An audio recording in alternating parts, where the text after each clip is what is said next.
Yep, when I make a video, I like to make my shirt somewhat intentional. It's Chevy country now. Oh wait, that's right. I own a Ford. And the video's about Ford. What's going on, YouTube? Tom here. And yep, actually the shirt was intentional. A little bit of it's what I like to call some irony. Although it may have been lost on some people. I don't know. I try to do some humor. Oh well. I attempt. Actually, this video is going to be about Fords. But it's going to be about the way that Ford is going to stop making some cars soon.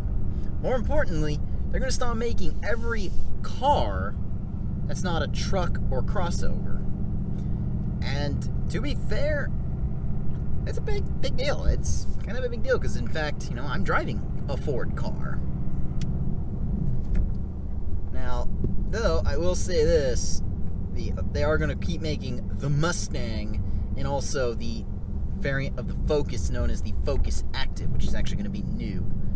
Although the Focus Active looks like it's going to be marketed more as kind of a crossover version of the Focus, so it's kind of significant because if you want a Ford, you won't be able to buy a car again. You'll have to buy some form of, you know, truck or SUV, and that's a little bit disheartening for some people.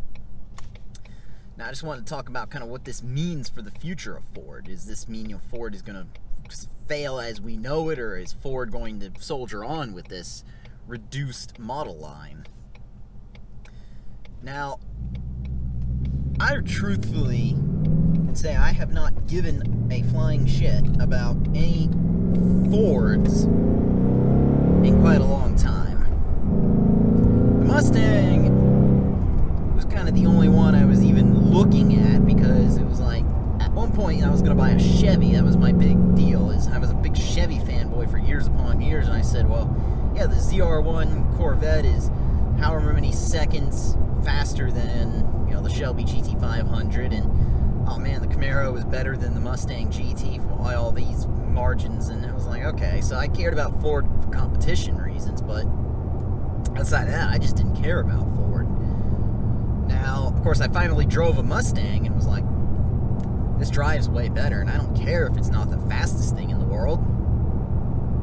Now, kind of wanted to go through the model line and talk about each one, but I just wanted to say that, you know, back in the day when you wanted to buy a Ford, or realistically any car, you know, 20, 30 years ago, if you wanted a car, you bought something American, like a Ford Taurus, or equivalent, or one of the various Chevys. You bought them because they were cheap. You didn't buy it because it was the absolute best car in the world, but it didn't cost you a whole lot. It was, simply put, one of the cheapest cars possible. If you needed to service it, it didn't cost you a whole lot to maintain. And on top of that, you know, there weren't bad cars to drive. I'm not the greatest, not bad. Now, of course, then you bought, you know, something like a Camry or an Accord all those years ago. You bought those because they were reliable. They cost you a little more, but they're reliable, bulletproof. And on top of that, when something ever did break, it again didn't cost you a whole lot. And of course, if you had the money, you wanted something that drove better or was sportier, you bought, you know, a Mercedes or a BMW. Now, nowadays, you buy a Toyota because they're plain and simple, still fairly cheap. They might still cost you a little more, but they're, of course, reliable. And, of course, they drive much better now than they used to. And, of course, then you buy something like a Mercedes or BMW. They're, of course, full-on luxury brands. You buy them because they're expensive. Even something like a Volkswagen, you know, you buy something like that because it kind of has a better image. And as for American cars, I can't justify why anyone buys a Ford car, you know, like a Fiesta or a Focus or anything. I just can't justify even getting one. They're cheap, but they're also cheaply made. And reliability-wise, they're not even that great. Now, when the Fiesta came out, and I believe it was like 2010 or 2009 or 2010, 2009, one of those two, at the time, gas prices had just come off of being ridiculously expensive, so people were into cars like that. You know, nowadays, hardly anyone buys one. So that was realistically the hero we needed, but not the hero we wanted. Man, I just enjoy listening to my car. I just enjoy hearing this car a lot. Now, the Focus has been around for a few years now, but realistically speaking, it's awful on reliability. They've had now several transmission recalls on this latest generation Focus. It's not really worth buying as much, but it's still cheap. Now, the Fusion is a car that I truthfully can say, I will say this, I don't understand why Ford would want to kill it. It's basically Ford's best-selling car. So the Fusion, though, is a car I can't understand why Ford would want to kill it. Because it's basically Ford's best-selling car, period. That's not a truck or SUV. So to me, it makes no sense why Ford would want to kill it. And it's realistically not a bad car. It's not the worst in reliability. Yeah, it's not the best either. But Ford, if you ask me, is making a mistake in trying to kill it. Now, the Taurus, on the other hand, is not a great seller at all. And truth be told, it's been completely untouched since its redesign in 2010, kind of like the Fiesta. So it's a car that I don't think a lot of people will miss, other than realistically the fleet sales.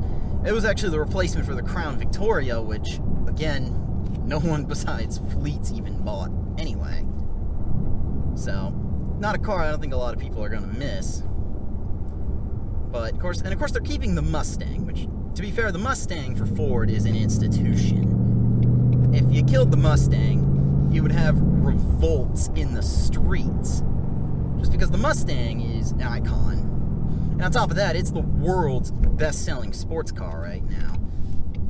Killing that would just be a huge mistake, and it'd be a money loss for Ford.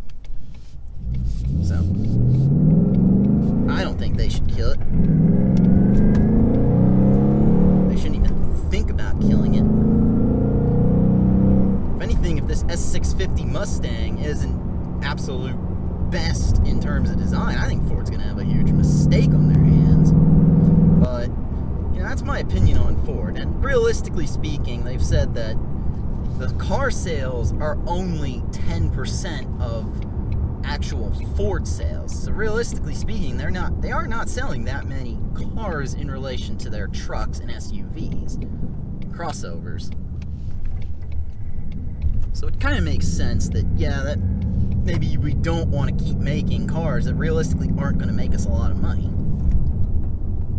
You know, if you're only making a car for a handful of people to buy it, you might not even be in a situation of making money. They might even be losing money on some of these cars. Not even that bright out right now. I'm gonna take my sunglasses off.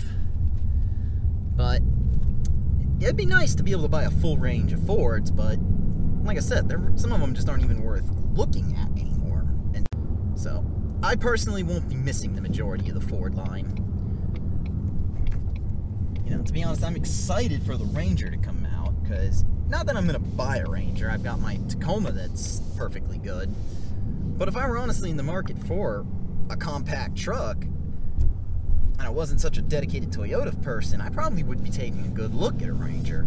So I think it's going to be an amazingly well-designed truck. But now Ford had put all of that same sort of development that they put into the trucks into their cars. I think it wouldn't be a question. So to me, Ford brought it upon themselves by just making kind of mediocre products across the line.